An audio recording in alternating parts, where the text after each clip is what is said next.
Hey, welcome to episode 14 of the Wedding Community Podcast. This is a podcast that is all about elevating and educating the wedding industry. We do this by bringing on special guests and covering topics that would be applicable to any wedding business owner.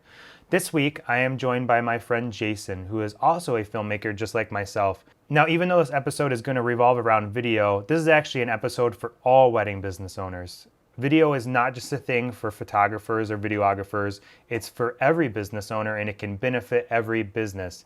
If you're not doing video yet, you are totally missing out on getting in front of new clients and getting in front of your current clients. So anyhow, let's hop on into this week's episode and get started. All right, welcome back to the Wedding Community Podcast. Today I am joined by Jaysin. Jaysin is the owner of For Love Films and NightOwls Media. Right before we started, we were joking about how I met a couple that they were looking at his work, and I think they called him like Nightbird Media or something like that. So Jaysin's been at this for quite a while. Jaysin, how are you doing today? I'm doing fantastic, Travis. Seriously, thank you so much for letting me be a part of this awesome series. Yeah, this is going to be awesome. We were kind of talking beforehand. I've always kind of known of you for a long time. Actually, when I was getting started, I remember I shot like a surprise proposal for this couple. I was actually just doing photos, not even video. And I was still pretty like early in it. And they're like, yeah, we want a very cinematic style. And you actually came up as one of the names. And I was like, yeah, I guess they look like they know what they're doing. So yeah, they're probably a good choice. And then we were kind of trying to figure it out. And it turns out you did actually shoot their wedding, which is kind of cool. Might make you cringe a little bit now looking back at it, but I'm sure you still did a pretty good job. So I have fond memories. They were an amazing couple. It was a fantastic day. And, you know, I think any artist looking back at their previous work is going to go, well, I could have done this better, but that's how we grow.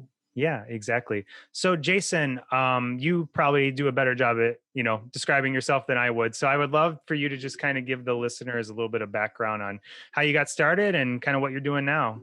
Sure. The quick abbreviated background is I grew up with a camera in my hand. I wanted to make horror movies my entire life.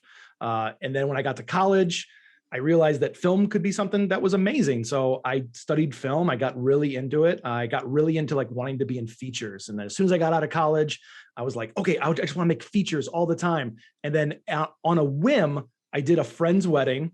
Like last minute, I jumped in there with one camera and it just blew me away at how much fun and how much creativity you could have at like something like when you're in film school, they always tell you like, if you don't pay attention in class, you're going to end up shooting weddings for the rest of your life. And I always took that with like, I had that on my shoulder being like, I can't do weddings. I got to be serious. And then I started doing weddings and I'm like, holy crap, this is amazing. This is exactly what I want to do.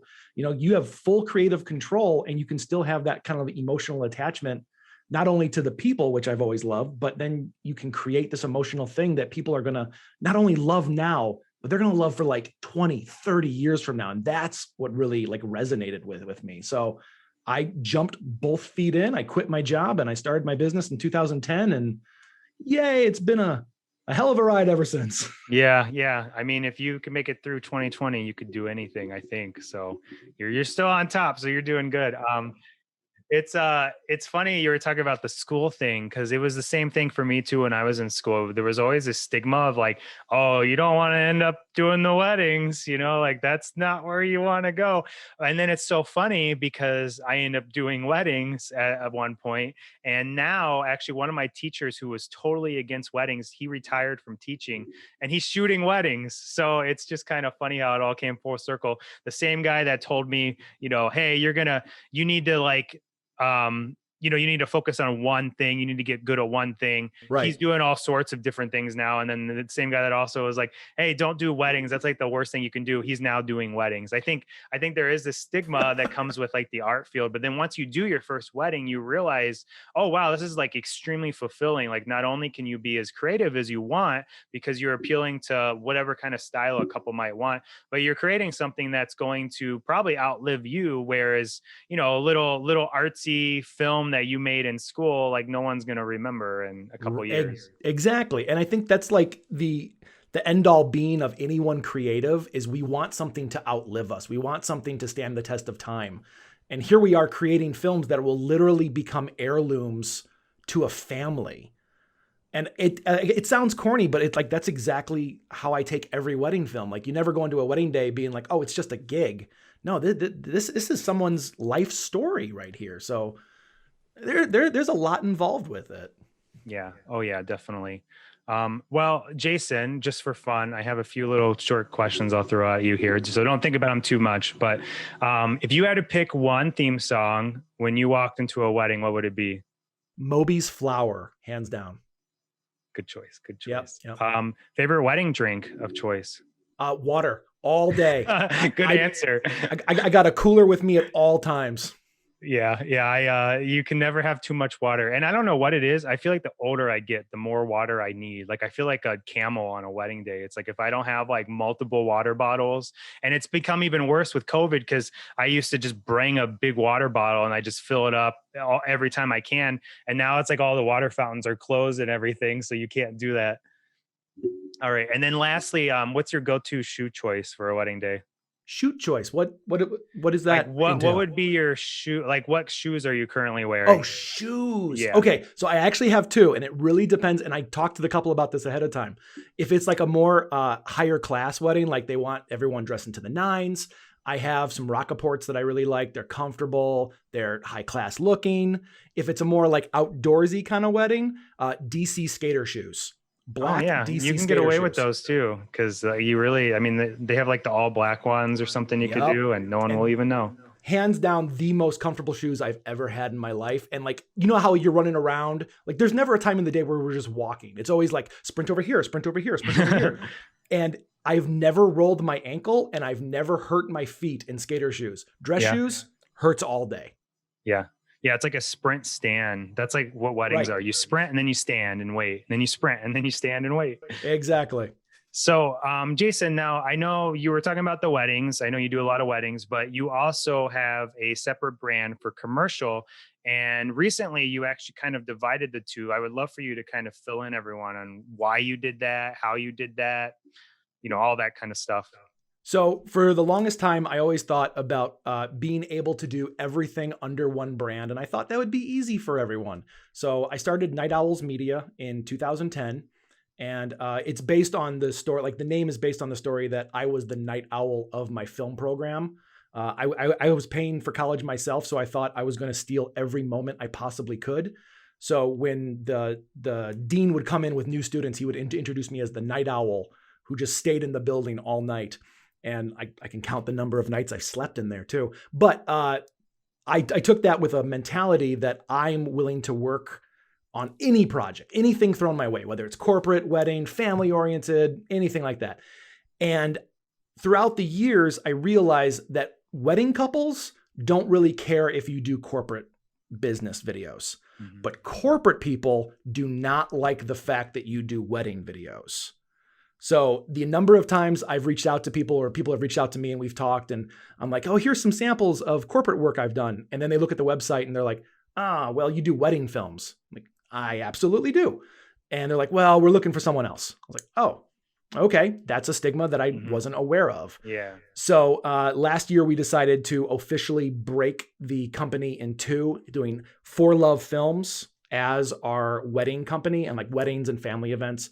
And then we are still in the process of creating the other side of the company that's going to be only corporate related. And then NightOwls Media is going to be the umbrella of everything. But I think having them two separate, it also has two separate mindsets. So when you go into the website, you know exactly what you're going for. And it's not a mishmash of everything. It's like, here's what I'm here for. Here's what I know I want. Yeah, yeah. I think that's really good. And I think that can really apply to a lot of different businesses where you do multiple things. Like I think of DJs and I've met non-wedding DJs before, which there's a whole ego with that. I feel like when you're not a wedding DJ, you're an actual club DJ or whatever. And I'll ask them like, do you do weddings? And they're like, oh, heck no, there's no way I would do weddings. And it's like, well, some of the best DJs I know are actually wedding DJs. So but there's just that stigma that comes with it. I think it happens with event planners too. That, there's a difference between they plan like expos and conferences compared to planning a wedding. Even though if you can do one, I feel like you can kind of do the other, but there's just a certain stigma that comes with it. And I don't know why that is, but it's true. I remember one time, this is like when I just started kind of doing the rebranding and having visual film work separate of our wedding work. And I'm doing this shoot with this client, and he had only saw like our commercial work. He never saw that I did weddings or anything. And we were doing, this really cool video for like his financial firm and stuff.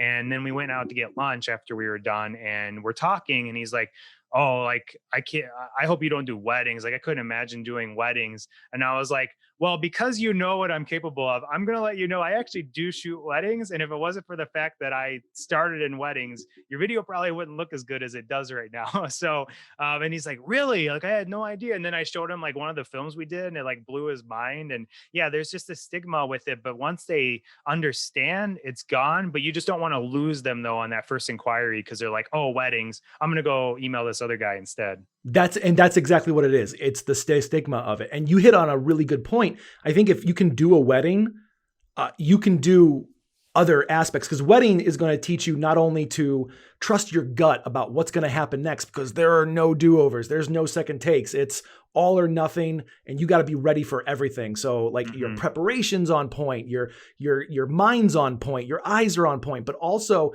your emotional engagement with your edit, like how you create something to touch someone out there. I mean, one of the greatest compliments you ever hear as a wedding videographer is, that wedding made me cry and I don't know the couple. And that's so cool, because you're creating this emotion in a person who has no emotional attachment to that story. Hell yeah, we can do that for a business. Yeah. Hell yeah, we can. You mean we get to script things out? We get to pre-plan? Oh, I can take care of you. Yeah, that's good. Well, Jaysin, the main reason I wanted to bring you on today was obviously you're a videographer, or do you prefer filmmaker? I know some people, they don't like the term video. I don't care. It's such a heated debate, and I just don't mind. Yeah, well, regardless, you're a very good creative, and I know you're doing videos for business owners just like I am. And so I thought it would be really cool to talk about that, because this might on the outside seem like an episode for just videographers, but really it's not even so much for videographers. It's for every other business owner, because usually it's the other business owners that don't understand the importance of video. So I was looking at some stats, and some of the stuff is actually old. It doesn't even reflect COVID. I would assume because of COVID, these numbers are up. But it was saying that 8 out of 10 people, when they make their purchase decision, a video helped determine that purchase decision. So it could have been anything from an actual commercial, like, in the traditional sense, or it was like, an influencer doing a review on the product. Almost everyone, I mean, 8 out of 10, there's a lot of people are going to video first before making a big purchase decision. And that includes, anything from not just like a car or a piece of equipment, but a florist. They're going to want to know if you're the right florist for them. If you're a baker, they want to kind of see what people have said about your bakery stuff. And they'd much rather watch it than they would read it. But another thing I thought was interesting too, is that 88% of business owners are satisfied with the ROI they make on their video. And it was saying that the ones that aren't satisfied, there was usually an underlying reason why they weren't. Like the video was badly done, they didn't do it correctly, they didn't promote it correctly. There was usually some other reason. It wasn't just like, oh, it just didn't work. Like pretty much, more than 3/4 of the time, it just works no matter what it is. So I thought it would be cool to kind of talk through this. So I guess to kind of start, I guess I was kind of answering the why, but what are some other things that you could kind of speak on that, like why people should be doing video? So right off the bat, my motto in the past year has become, video is no longer a luxury. There is absolutely no reason why a business shouldn't have a video. Not only for exactly what you said, but we are currently living in what's called an augmentator society. And what that means is we no longer praise the creative. We praise the reviews of the creative. We praise the rhetoric. So what that means is, when was the last time you went to Amazon and just bought a TV? Like you just looked at a TV, you're like, I like LG, done, bought. No, we look at how many stars it has. We look at how many reviews it has. We look at what other people think about it. And what you said is dead on, is people don't want to read. And I don't know if that's a good thing or bad thing, but people don't want to take the time to actually sit down and read something. But I get that. If I'm going through a review site and I see 10 paragraphs of reviews, I'm like, cool, where's the video? And I'll scroll down to the video and I'll just watch the video then. Words have really become more about SEO content on websites, about driving you from one link to another. But video is absolutely what people are craving. And you can see this not only in the numbers, like for instance, I have a lot of stats here too that I can shout out, but just look at the playing field of social media. Look at YouTube is the number 2 most used search engine on the planet. You have Instagram, which is the number 1 most used social media on the planet. And they are both visual based. So we are craving visual as a human race over written words. And we are living in a time where video is easy, it's digestible, and it's very easy to do high quality stuff if you are going in the right direction for it. So yeah, I mean, that's just like scraping the top of the iceberg of that quick question. But really video, like there's no reason a business shouldn't have video. Yeah, I like what you said. What was your line? It's no longer a luxury. Video is no longer a luxury. Video is a necessity. Yeah, I like that a lot because it's so true. I mean, and it doesn't mean that everything you do has to be well produced. Like even our Correct. stuff, like whenever I'm posting like, hey, I'm at this wedding, it's not like shot on my, fancy camera or whatever. It's literally just me taking my phone and doing a selfie. It doesn't always have to be a professional is following you everywhere. It's just doing some type of video content that people are going to find engaging, I think is important. And especially with, in the wedding industry, I think it's super important. I mean, I can't tell you how many like cold leads I get now from something like Instagram, where all they did is they used Instagram like Google. So they searched like hashtag Chicago wedding videographer, and they saw one of my videos, and I actually can even kind of track what happened. They followed me, and then they must have been watching the videos. I would see they were watching my stories. And then at some point, maybe a week or 2 later, they send me a message and they're like, hey, I really like your work. I want to talk to you. And if I didn't have an Instagram, and even if I did have an Instagram, if I wasn't posting things to it frequently, that probably wouldn't happen. They would have followed me just like they probably followed like 10 other videographers they liked, and they would have gravitated towards which one kept popping up in their feed. So just a note on that, because I got to stoke your ego here really quick. You and one other friend are the reason that I keep pushing on social media so much. Like I see your stories come up and I'm like, crap, I got to do something. I got to go make something really quick. You made something for May 4th. May the 4th be with you. And I was like, crap, I did a lightsaber wedding too. I got to go put something up online. And like, it just totally like didn't even register with me. But stories are one of those things that don't need to be produced well. And you hit it right on the head. Not everything you release needs to be highly produced. Stories are about engagement. It's about learning who the person behind the camera is. It's about learning who the product maker is, so forth and so on. The rest of the Instagram page is for, here's what we do. Here's our final product. But stories are all about, hey, look, I'm making sushi today and it turned out crappy. But you're engaging with your audience by doing that. And then they think, hey, that person's my friend and I'm watching their stories every day. It's like reading someone's blog like back in the 90s. It's like watching your favorite TV show. Your favorite characters are coming on. So yeah, having that constant form of video, like you said, even if it's just a camera up, hey, I'm at this wedding today, check out behind the scenes. It gives people kind of a feeling like they're seeing something that they normally wouldn't. And that's like a treasure. Yeah.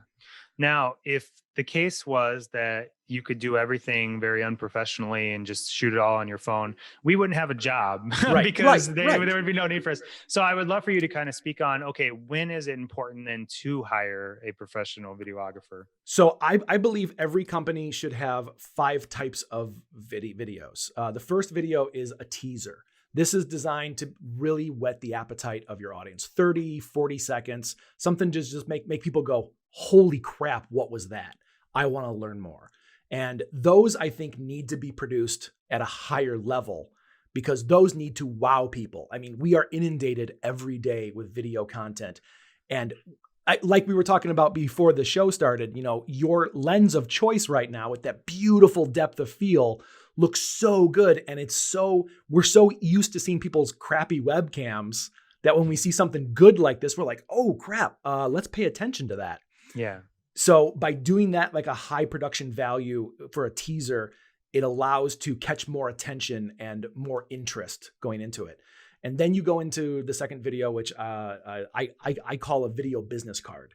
Essentially, this is what you would send to someone instead of doing cold calling, then going out to meet them for coffee, then talking everything about what you do. You can send them a 60-second video being like, here's my personality, here's what I can do for you, and here's why you should go with me.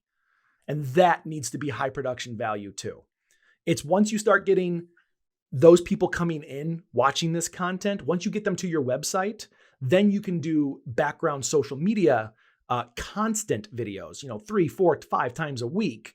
Those don't have to be highly produced, but to wow people to come and get you. And then as soon as you get to the page, what I call it is an explainer, is you do a longer video on the website because they're already there. They're already looking at you. They already know, they like you. They're interested in what you can do, but tell me more. Tell me more about what you can do. And the irony of all this is I have none of this for my business. It's like the old adage of the two barbers in town. One has messy hair and his shop is really dirty. And then the other one across the street has really clean hair, but his shop is really clean. Which one do you go to? And you go to the messy one because the messy one did the clean one's haircut. So anyway, I live my life by that standard. I dress down. That's funny. But yeah, I think having to wow people to come see you is the most important. And that's where your money goes because that's where you get the ROI. Yeah.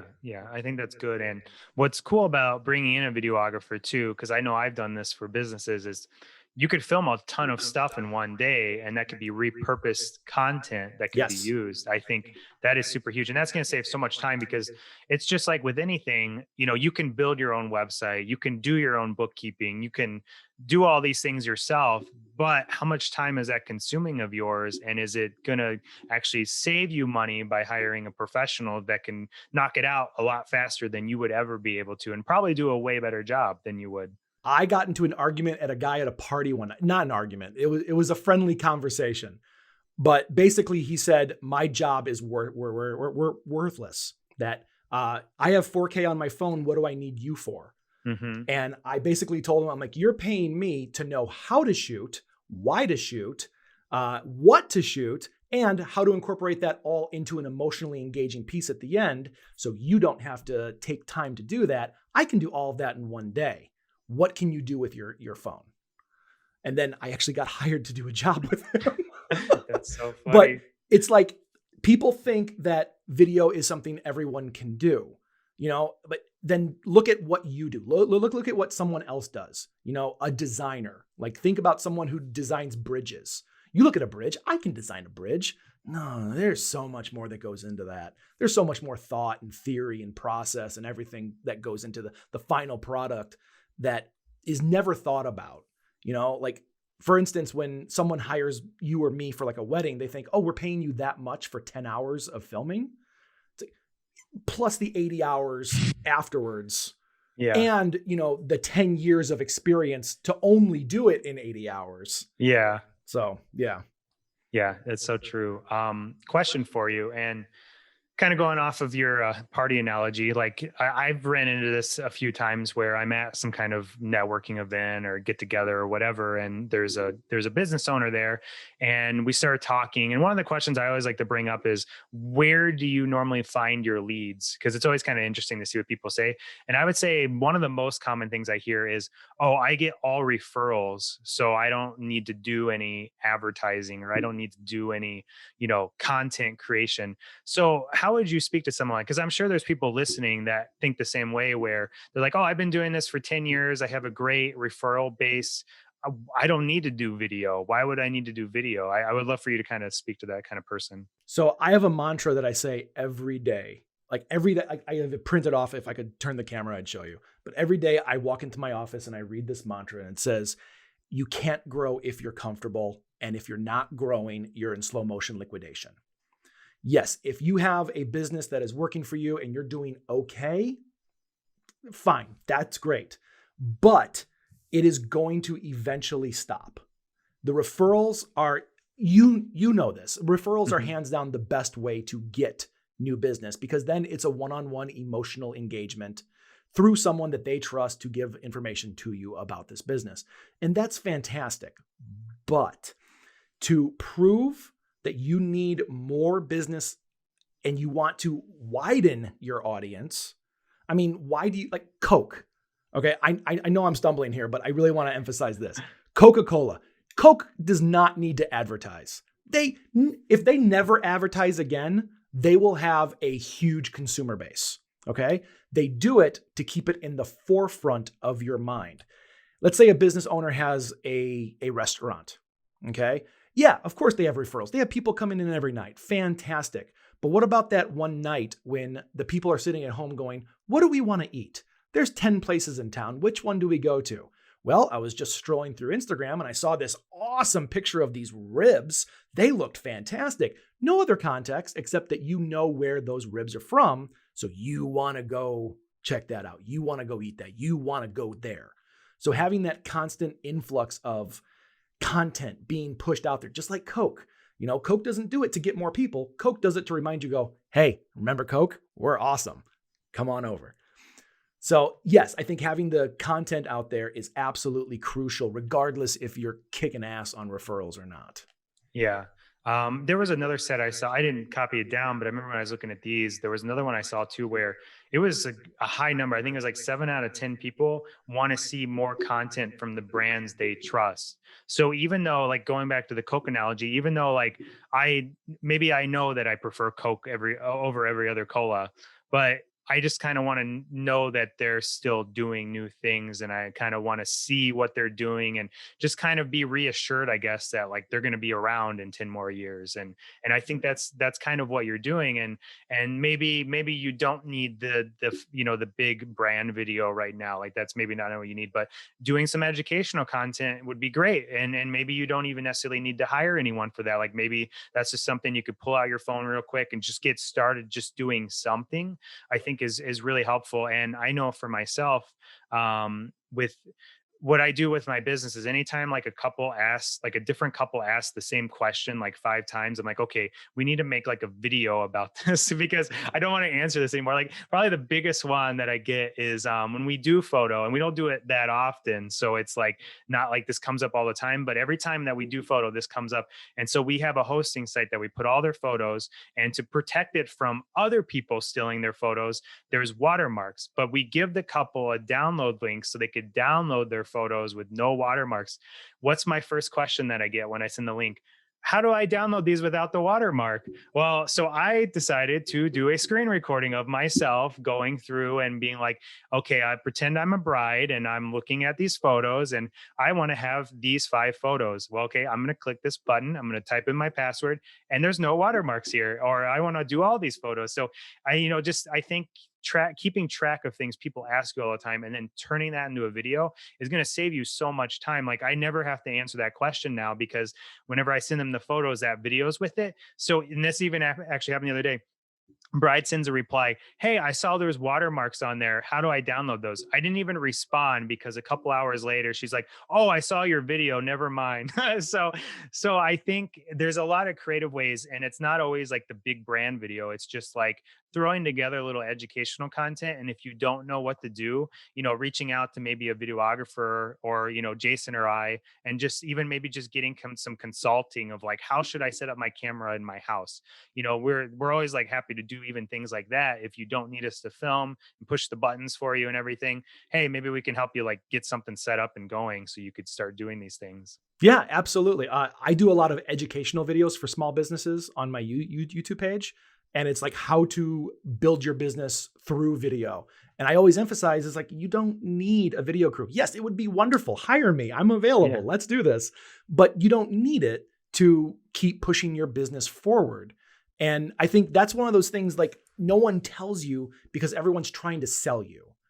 And it's really important to know that you have options. And you're right. I've had a couple people reach out to me and they're like, well, can you do consulting? Like, can you just come over and show me like, where in my apartment should I set up the camera? I'm like, yeah, absolutely. And then again, like 2020, I got a lot of those inquiries. So we're starting to do consulting now. And it's really quick. I go over, I'm like, okay, over here looks good. And they're like, cool, okay, bye. I mean, there's more to it than that, but uh, being able to understand how to do it yourself, oh man, it's going to save you so much time and stress. But when you're ready to go to that next level, then, go after a videographer, hunt them down, ask them questions. And I think one of the biggest things, if you do reach out to a videographer, is get to know them. Like, they could have great videos, but is that the video for you? Can they emotionally engage you in a video? And that's what all video comes down to, whether it's a scary video, whether it's a crying video, whether it's something you just love. It's about emotional engagement. And a good storyteller will be able to do that with regardless of the content. We got a client just recently. We're shooting for a garbage company, and they said they wanted their garbage company to look friendly. And my brain just went, how? Like, that's not something you think about when you think about garbage. They really wanted to be like the people you think of when you want to have a good time. And I was like, okay, well, everyone loves kids. Let's have a little kid in there who idolizes a garbage man. Yeah. So that's what we did. We created like this little kid who was just so excited to bring the garbage to the garbage truck. And then the garbage man, he takes out a box and he hands it to the boy, and the boy opens it up and it's like a little garbage truck toy. And you just like see his face light up. And I'm like, that's how you connect a service that you would never think would be that kind of emotional connection. There's 1,000 different ways every company can do everything. And I'm going way down a tangent here. Reel me in, Travis. Come on. No, you're good. And it's good because even though we are talking about how you can do a lot of stuff yourself, what you're talking about is the benefits of hiring a professional. Like I did some videos for a chiropractor, and this happens anytime I do videos for a certain niche. After I finish the video, guess what I'm getting? Facebook ads for their competition. And they're never good. And that's the thing. You could tell when they're doing them themselves, because it'll be like this long paragraph that you could tell the doctor must have wrote, and it's all these terms, and they're stuck in their head, and they're like, this is what is important about what I do, so I'm just going to spill this all out on a Facebook ad, take an okay photo from my iPhone, and this is my Facebook ad. And then the ad doesn't work, and then they think that the Facebook ads are broke, but it's just because they're not connecting with the people scrolling through. Like, I see that and I'm like, you know what they should have did? They should have like interviewed someone that was struggling with like headaches or something, and not even related to their practice, just some kind of problem someone would have, like headaches or bad posture, and just make a video like that and just speak about it in the ad. And then they're going to be like, oh, I have headaches, click. And then next thing you know, they're on their website, and then they're coming into your office. So I think that is the benefits of hiring a professional. It's not just the quality, it's the fact that we've been doing this for years and we understand the strategy behind it and how to take what you're doing or the ideas you have and kind of flipping them around so they actually work and they don't become a dud. And you bring up an awesome point about that. The amount of times I've sat down with someone to do like an interview for their business, and they'll easily talk for an hour because they know every step of their business. Like, a doctor will tell you all the medical terms, but that's going to scare away everybody who's watching it. Yeah. So I always have to step in and be like, okay, we're going to narrow this down. We're going to really not script it, but we're going to let you talk, but let's bullet point it out to actually what people need to know. And I think if you're doing it yourself, just know that not everyone is as interested or as knowledgeable about what you're doing. So get it down to the core level. Yeah. Even related to that, we did one for like a dental. I remember the first time I did a dental office video, and they actually came up with a shot list for me. And it was stuff like, doctor working on tooth and flossing tooth and all this stuff. And in theory, it's like, oh, these would be fun, shots to have, but that's not good for a commercial for a dental office. Like, you don't want to see blood and, all that kind of stuff in your video. You want to see like the kids coming out of the chair and they're like, oh, I got the fun sunglasses on, and I'm smiling because my teeth are white, or like the embarrassed person who didn't smile, now they're smiling because their teeth are clean. And so that's what you want to show. But a doctor might be like, oh, well, I want to show like the tools we use because they were expensive. And it's like, well, you probably don't want people to know what you're using, because that's just gonna scare them from coming into your office. Yeah. Yeah, so true. Well, Jaysin, I would love for you to kind of maybe walk us through, like, let's say I'm a company, I'm looking for new leads, I'm looking for a creative way to find new leads. I don't want to do the wedding wire, the knot anymore, or whatever other options are out there. What are some steps that business could start taking to use video to then hopefully get more traction, get more leads, and hopefully more bookings? So what I really come down to when a company asks me this exactly, and this is what it really boils down to for every business, is how do we get more inquiries? How do we get more people? How do we get more traction? And it all comes back to content is king, consistency is just as important. Mhm. So if you just have one video and you just think we can just do this one video and that's the only thing we're going to advertise, we're just going to punch this up on Facebook ads over and over and over, people will get sick of it. Whether it's a video, photo, whatever. So you need to constantly be creating something of value for people to read. For example, I was always taught that you don't advertise your business in Facebook ads. You don't advertise what you do in these ad streams. You add value to what people need. For example, if you want to do a Facebook ad, you say, here are 5 tips to de-stress your entire wedding day. And then that takes them to their website. You have to sign up for the email. And then you give really quality 5 good tips. Like one of my tips is your day is going to go by super fast. Like if no one's told you that, everyone's going to tell you that by your wedding day. But I always say, every time you think the day's going by a little fast, take a big breath, take in everyone around you, understand that everyone is there because they love you. And then when you're up at the vows, holding each other's hands, take a deep breath and look back. That's going to slow down the day and it's going to make those memories that much clearer. So then I'll do like 4 more really good de-stressing tips, but now I have their email. Now I can reach out to them and say, I really hope these de-stressing tips helped. I would love to be of service to you. If you are looking for videography, here it is. And then of course I'll have some videos on there too with some cool content so they can watch that and be like, oh, this looks really neat. And then once they're connecting that I'm the one who's creating that, then they're like, oh, not only can he de-stress my day, but then we can also get cool content on top of it. So you have to add something of value out there and you have to constantly keep doing this. And I'll be the first one to stand up and say, I mess up by this. Sometimes I get so busy that I'm like, okay, I can't focus on advertising right now. I just have to focus on my clients. And then I'll go like 3 or 4 months without advertising. And then you'll see 3 or 4 months after that of no inquiries.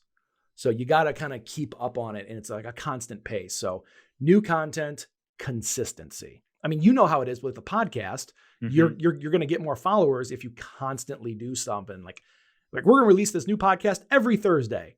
And then if you miss that one Thursday and everyone's going to be like, well, he's not doing it anymore. It's done. And you're not in their feed anymore. Just like we were talking about with the Instagram thing, you don't necessarily need to be like, I see some studios and it's like, they got like 50 stories posts in like one day. Like, you don't necessarily need to do that. If you can, more power to you. But just having, like, I almost kind of look at it this way: the little circle at the top, if it's not red around my name, then like I need to do something. It needs to be like at least one little thing, because if someone is going to be looking through their stories, I got to make sure that they, I pop up at some point, because there's a good chance if I post something, they might not ever see it. But if I'm in their stories, there's a lot higher chance there'll be something there. Very true. Sorry, I'm taking notes throughout this thing because you're bringing up all these great ideas, and I'm like, oh, that's a fantastic idea. I'm going to implement. I'm that. taking notes down too. So, don't know where I was going to go with that.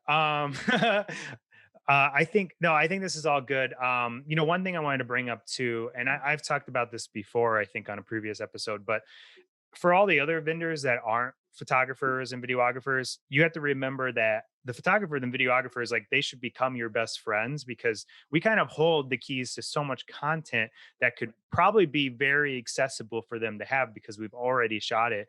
And so that's something to always keep in mind too, is like, don't be a jerk on a wedding day. You know, like you want them to like you, because they might be willing to be like, hey, you know, it was so much fun working with you. I would love to maybe give you like a couple clips of footage or some photos if you could add me to your vendor list maybe, or something, you know, like kind of doing like an exchange for exchange. I think that's so important, because their chances are like that photographer's photos are going to look a lot better than your cell phone photos did, and they already have them. So why not try to be good friends with them and maybe offer them like some coffee, or offer to put them on your, you know, preferred vendor list, or just something like that, to be able to get a hold of that content that they have. So working off of that, like every time I reach out to a DJ to ask if I can plug into their system for the reception, I always offer, I will take extra footage of you performing at the reception and I will make you a video. If I Mm-hmm. like the venue, I always reach out to say, and like, I will make you a little video. Sometimes they take me up on the offer. Sometimes they don't. A lot of the times I'll send them the video anyway, and I just never hear anything back. And then I never see it come up on their social media. I'm like, oh Yeah. crap. They didn't like it. But, I think you're absolutely right. Like photo and video are the capturers of the day. We're the hunters. We're the one bringing something back at the end of the experience. So yes, one, you shouldn't be rude to any other vendor because we're all on the same team. You know, we're all trying to score a touchdown for the couple. So we're working together just makes the experience that much more fun and that much better for them. But I don't mind making a quick video for someone. Like if I know I have content of them, like if I know I have content of like the wedding planner, I'll absolutely do it, because then I'm on the forefront of their mind the next time they're in a meeting and they say, you know, their couple says, oh, do you know any video people? And she's like, yeah, this guy just made a video for me. Like Mm-hmm. talk to them. So, I mean, it takes us not that long. It's already in our content. And, you know, compared to making a wedding film, it's nothing at all just to throw it together and give to someone. But it's a huge thing for someone who doesn't have quality video or photos. Yeah, and going back to what you're talking about, I mean, it's helped me get business, because you were talking about how you make some for venues and then you never even hear back from them. I do that too. Like if I go to a venue I really like, and maybe I don't even ever connect with them, but I just really liked going there and we had good shots. We make these little like 1-2 minute videos that's just like best wedding venues. And then I just, you know, I tag that wedding venue all over the place.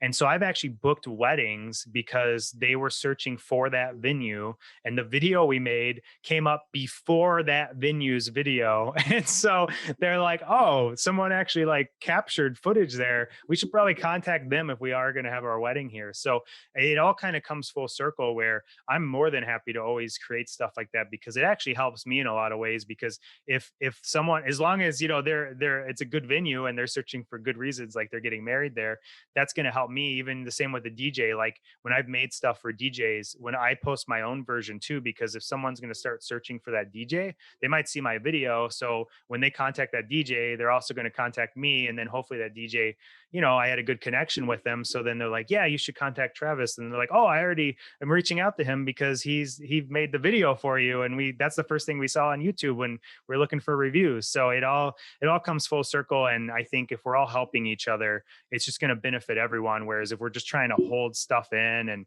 you know, keep it to ourselves, it doesn't do it. There's no benefit to that. I think adding on top of that, anytime a other vendor posts something about the wedding, I always try and tag everyone at the wedding, because then it's free content for them that they can use and be like, hey, look what we were a part of. That was really cool. But then again, it's not selfish. It's strategic. It's that, yeah, I'm posting a tag of a florist that I never met before that day, and probably chances are I'm not meeting that day. Mm-hmm. But since she is tagged in that video, someone looking for a florist who likes that florist will see that video, and then they'll see our work and they'll be like, oh, well, here's a video that we didn't even think about being an option. And sure enough, there's some beautiful flowers there. So it's killing two birds with one stone. But it's kind of like creating that mentality of the tide rises all boats. You know, if we all work together, if we all tag each other, if we all are in this community together, we all raise up together.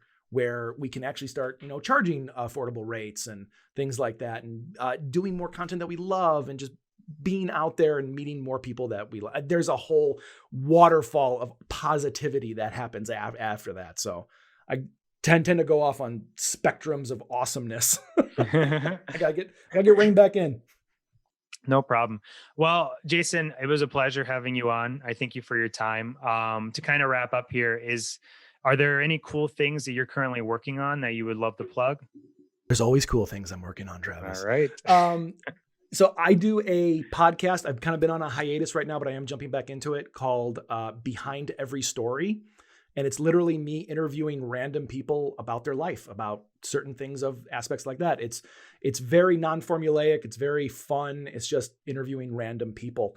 Other than that, we are focusing heavily on corporate videos right now. I'm really focusing on creating content for small businesses and things like that. But if you head on over to our NightOwls Media YouTube page, I have a ton of video content helping other filmmakers on their journey, and then helping small businesses on their journey as well using video. So I come out with those as fast as I can when I actually have downtime to make something.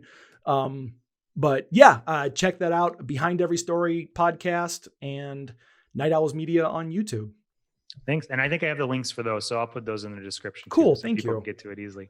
All right. Well, awesome, Jaysin. Thank you again. This was a lot of fun. I had a great time. Travis, first of all, thank you so much for letting me be on this. This was an absolute blast, but thank you also for doing this for the community. I think having this kind of positive, I've watched your episodes and they're great, but having these kind of awesome people on here, and I feel honored to be among some of your amazing people. Holy crap. Like, you have some amazing people on here, but uplifting the community as a whole, you are doing an amazing thing here. So thank you. Awesome. Thank you. Thank you for those kind words. All right. Till next time, I'll see you around. Thanks, Jaysin. Have a great night.